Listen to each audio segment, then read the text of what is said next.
dihardik, disalahkan. Dan Nabi SAW mengatakan 7 induk dosa besar, syirik, sihir, durhaka sama orang tua, ya, kemudian lari dari kancah peperangan diantaranya.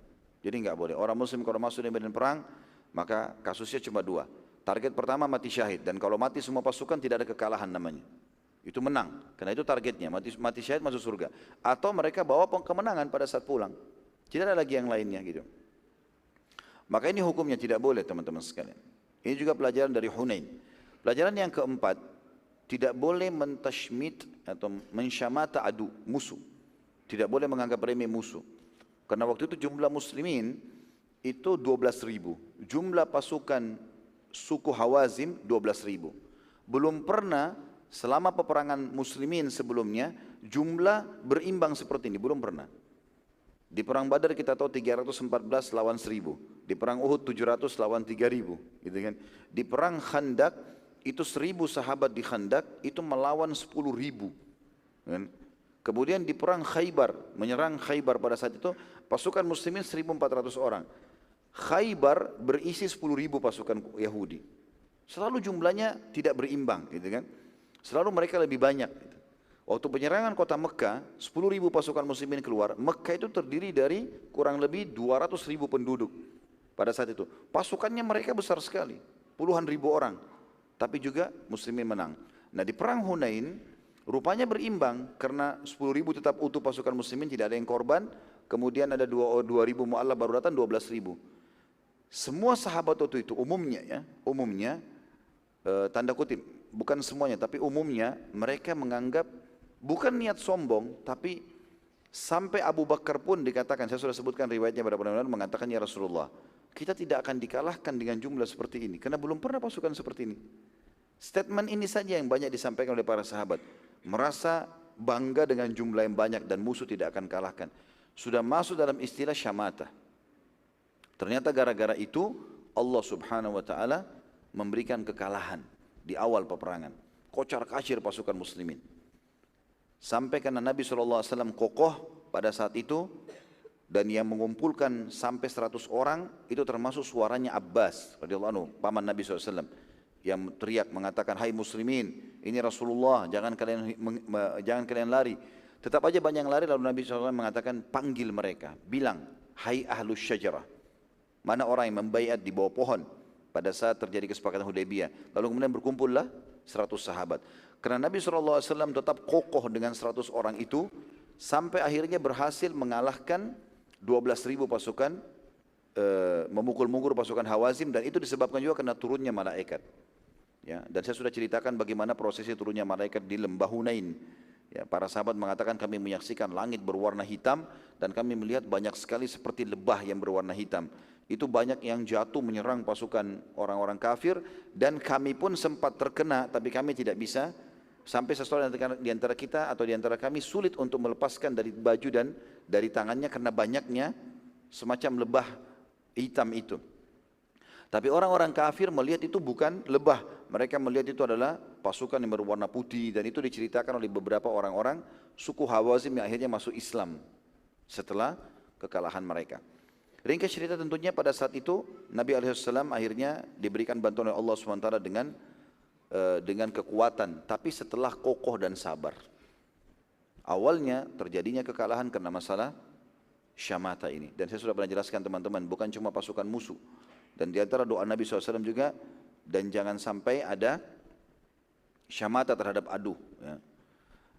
Juga kita tidak boleh syamata ini kepada siapa saja, kepada muslim, non muslim, anggap remeh mereka. Yang masih ingat statement Umar bin Khattab, kalau ada perempuan lewat sementara perutnya besar dan saya katakan ih perutnya besar, bisa saja perut saya juga jadi besar, karena tidak maunya mensyamata orang lain. Ini pelajaran teman-teman, ini penyebab terkalahkan muslimin di awal perang Hunain. Yang kelima, turunnya para malaikat, dan ada 2 peperangan yang turun ikut serta malaikat ya. Tapi yang satu ikut serta langsung, yang satunya cuma hadir. Ya. Yang ikut berperang di perang Badar. Dan sudah kita bacakan panjang lebar dalam surah Al-Anfal pada saat menjelaskan perang Badar. Bagaimana memang mereka datang, dan Nabi SAW di penutupan perang Badar sempat mengatakan, apakah kalian mau melihat atau membedakan mana korban kalian dan mana korban malaikat? Para sahabat mengatakan, tentu ya Rasulullah. Kata Nabi SAW, yang kalian temukan di tebasan kepala musuh itu ada luka bakar dan jari-jari mereka terpotong, itulah korban para malaikat. Dan Allah sebutkan di dalam surah Al-Anfal, bagaimana Allah SWT menyuruh memenggal leher-leher orang kafir dan memotong jari-jari mereka kepada para malaikat-malaikatnya. Dan juga ada sahabat yang mengatakan, saya waktu di Badr akan menebas leher seorang kafir karena pedangnya sudah lepas. Begitu saya mau ayunkan pedang saya, kepalanya sudah terpental sendiri. Karena adanya ikut serta malaikat. Ada sahabat yang mendengar panggilan nama-nama yang asing tidak di kalangan sahabat. Lalu mereka bertanya, ya Rasulullah, kami dengar ada suara begini. Kata Nabi SAW, itu malaikat yang memanggil sahabat-sahabatnya untuk menyerang. Ringkas cerita, mereka hadir pada saat itu. Di perang Hunain hadir juga para malaikat, tetapi mereka tidak ikut dalam peperangan. Hanya muncul, dan dengan munculnya sudah cukup membuat suku Hawazim jadi bubar dan kocar kacir. Bubar dan kocar kacir. Jadi ini ada keterlibatan malaikat dalam peperangan Nabi SAW. Sebagian ulama mengatakan bukan mustahil. Di setiap medan jihad Allah SWT berikan pertolongan dengan datangnya para malaikat. Tapi umumnya kaum mukminin tidak melihat mereka. Karena mereka sudah tahu, mereka sudah beriman. Sebagian ulama misalnya memberikan contoh saja agar kita bisa lebih paham poin ini. Kenapa sekarang yang banyak mengadakan penelitian di langit, di udara ya, dengan pesawat terbang, melihat bulan, bintang-bintang, yang di bumi, penelitian tentang hewan-hewan, tumbuh-tumbuhan, segala macam, di dalam laut. Kenapa kebanyakan orang non-muslim? Kenapa bukan orang Islam? Maka ulama memberikan rincian, mengatakan sederhana saja, karena umat Islam sudah yakin kepada Allah. Maka apa saja mereka tidak lihat, mereka sudah katakan ini adalah ciptaan Allah dan la ilaha illallah. Orang-orang kafir ini justru karena ragu, Allah buat mereka mengadakan penelitian. Penutupannya nanti adalah mereka yakin, oh ternyata ini luar biasa, pasti ada penciptanya. Dan itu betul, terjadilah seperti itu. Kita lihat banyak sekali para ilmuwan ateis akhirnya masuk Islam. Karena mereka tidak yakin, awalnya tidak yakin, lama-lama jadi yakin karena penelitian-penelitian mereka. Ya. Dan ini juga termasuk pelajaran yang bisa kita ambil dari masalah perang Hunain. Yang ke berapa sekarang? Yang ke-6. Yang ke-6. Siang-siang sudah mulai ngantuk. Baik, yang ke-6, afwan, cuma bercanda tadi ya. Yang ke-6 adalah halalnya ghanimah, ya. Dan itu merupakan hak muslimin. Sebagaimana kita tahu dari seluruh peperangan Nabi SAW, ada 2 peperangan yang sangat banyak ghanimah. Di perang Khaybar dan di perang Hunain. Ini paling banyak ghanimahnya. Di perang Hunain itu seluruh suku Hawazim, perempuannya, orang tuanya dan anak-anaknya semuanya jadi ghanimah. Karena pimpinan mereka ya, itu menyuruh seluruh perempuan dan anak-anak kecil ikut. Kalau masih ingat kisahnya dulu, masih ingat gak? Anggap ingat. Walaupun sudah lupa. Jadi pimpinannya mereka mengatakan harus semua perempuan bawa. Jadi semua pasukan Hawazim itu harus bawa istrinya dan anak-anaknya. Dengan alasan supaya mereka tidak lari gitu, dari kancah peperangan. Akhirnya tadinya 12.000 menjadi 30.000 orang pasukan. Tapi mereka tidak berperang, mereka di akhir pasukan. Waktu pasukan laki-lakinya pada lari semua, ini jadi ghanimah semua. Harta rampasan perang. Kemudian juga termasuk unta, emas-emas mereka semuanya. Ya, harta waktu itu kaum musyrikin semua direbut oleh kaum muslimin. Dan itu banyak sekali. Dan Nabi SAW sempat menyimpannya di daerah namanya Ji'rana atau Birana, atau Ji'rana lebih tepat, yang akhirnya Nabi SAW setelah itu berihram dan masuk umroh lagi ke Mekah setelah selesai pembagian ghanimah. Dan ada kasus, kalau teman-teman masih ingat masalah itu, bagaimana Nabi SAW sengaja menyimpan ghanimah tersebut dan tidak membagikannya. Yang berarti keputusan ghanimah ada di tangan pemimpin. Maka Nabi SAW tidak bagi, sengaja menunggu kurang lebih 10 hari. Dengan harapan orang-orang suku Hawazim ini yang sudah kalah dalam peperangan, mereka berlindung di benteng-benteng Taif mereka, dan Nabi SAW sempat mengepung kota Taif. Kemudian Allah belum izinkan untuk dibuka. Nabi SAW berharap mereka datang, minta kembali keluarga mereka, anak-anak mereka, harta mereka, minta, dan mereka masuk Islam. Tapi Nabi SAW tunggu lama, enggak datang-datang. Maka Nabi SAW membagi-bagi pada saat itu. Dibagilah semua ghanimah ini, termasuk bagi para mu'allaf yang baru masuk Islam dari orang-orang Badui. Karena ada di antara mereka yang datang lalu mengatakan, hai Muhammad, saya minta 1 kambing. Orang Badui, kata Nabi SAW, itu lembah penuh dengan kambing, ambillah semuanya. Sampai orang itu kaget, jangan kau olok-olok saya Muhammad. Tidak, ambil. Dalam riwayat dikatakan, saking tidak percayanya dia disuruh ambil sekian ratus ekor kambing, orang baru masuk Islam. Ada riwayat menjelaskan bahkan orang ini belum syahadat. Kemudian dikasih oleh Nabi SAW. Tapi riwayat yang paling kuat dia sudah syahadat ya. Karena orang yang menerima ghanimah adalah kaum muslimin.